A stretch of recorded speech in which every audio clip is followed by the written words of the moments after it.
তো যখন এই মুভিটার ট্রেলার দেখেছি তখন থেকেই যাইতে ইচ্ছা হইতেছিল। তো 3-4 দিন ধরে হয়ে গেল। তো আজ হইল 29 তারিখ, 25 তারিখে রিলিজ হয়েছিল। তো ফাইনালি আজকের দিন এসে গিয়েছে। তো আজ 29 জুলাই আমি যে এসে পড়েছি আজ বঙ্গাইগাঁও চাপাগুড়ি।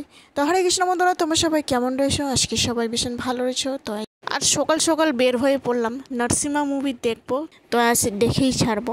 তো চলো, আজ বঙ্গাইগাঁও চলে আসলাম। তো এই যে বাসে করে আসলাম, আস্তে আস্তে 2 ঘন্টার রাস্তা।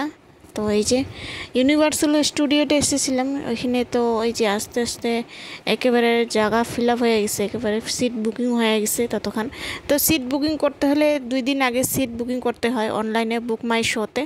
তো ওই যে আমরা আস্তে আস্তে মানে অনেক লেট হয়ে গেছে, 3টা মতন বাজে, 3টা মতন বাজছিল। এটিএম চলা মানুষগুলো 1 দিন আগে 2 দিন আগে সিটটা বুকিং করে রাখলে ওইটা হলো ভালো হয়। আমি যখন বাসে ছিলাম তখন 4-5টা মতো সিট ছিল। তো এই জন্য গুগলে দেখে আমি এসেছিলাম।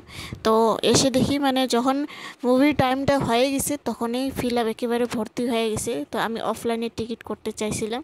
তো ওই যে ওখান থেকে বের হয়ে আরেকটা জলি ম্যাক্স সিনেমা হল আছে, তো ওইখানে যাব।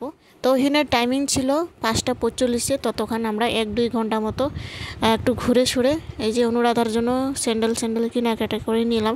তো আস্তে আস্তে ওর স্যান্ডেলটাও ছিঁড়া গেছে একটু।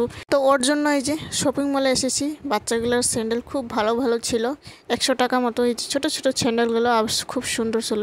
তো গরমের দিনে তো এরকমই হালকা হালকা পরা ভালো লাগে, বেশি অত টাইট টুইট পরাও ভালো লাগে না। তো এই যে এইটাই নিলাম, ভায়োলেট কালারের স্যান্ডেলটা খুবই ভালো লাগছে আমার। তো অনেকই স্যান্ডেল ছিল, অনেক মানে ভালো ভালো স্যান্ডেল ছিল আরও। তো ওইটা নিলাম না আমি, সিম্পল একটা আজকে পরার জন্য বাড়িতে যাই ওইদিকে ঘরে কিনা দিব। তো 1 ঘন্টা 1.5 ঘন্টা মতো এই যে কেনাকাটা করে একটু সময়টা কাটাইলাম। তাও অনুরাধার জন্য একটা ড্রেস ভালো একটা নিলাম, একটু মানে গরমের দিনে মানে হালকা ফুলকা বাচ্চাগুলার মানে পরা ভালো হয়। তারপরে যে এসে কেনাকাটা করে শেষ করে তখন বাজছিল 5টা 45।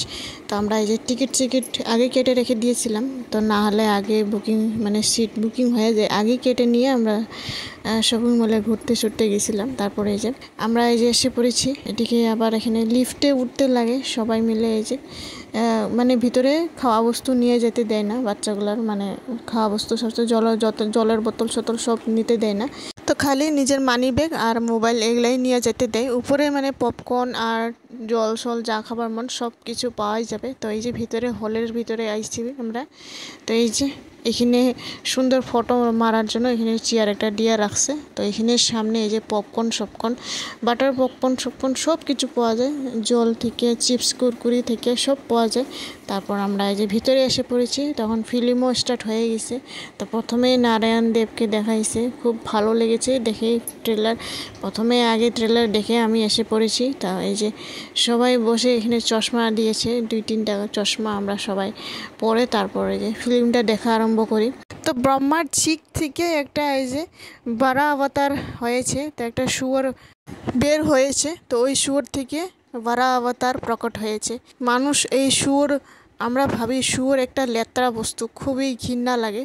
তো ওই শুয়োরই ভগবানের মতো বড়, ভগবান বিষ্ণু যদি ওই অবতার নিতে পারে তাহলে এক ভক্তর জন্য এটার থেকে গর্ব আর কি হতে পারে। আমরা বুঝতামই না যে শুয়োর একটা ভগবানের অবতারও হতে পারে। তো এই ফিল্ম দেখে আমি জানা হয়ে গেছে যে এই শুয়োরও একটা মতো ভগবানের অংশই হয়।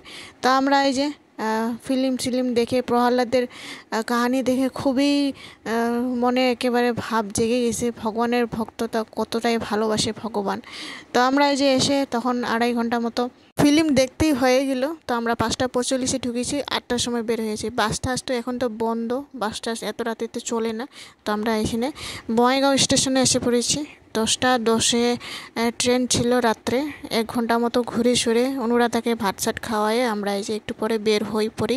10টা বেজে গেছে। তখন এই যে ট্রেন ধরে তারপর রাত্রেবেলা আমরা এই যে তখন খালি ছিল সিট, একেবারে খালি। আমরা আস্তে আস্তে 12টা 12:30 বাজছিল। তো বন্ধুরা, ভিডিওটি কেমন হয়েছে অবশ্যই লাইক কমেন্ট শেয়ার সাবস্ক্রাইব করে জানাবেন। আশা করি নেক্সট ভিডিওতে দেখাবো। আজকের জন্য টাটা, বাই বাই।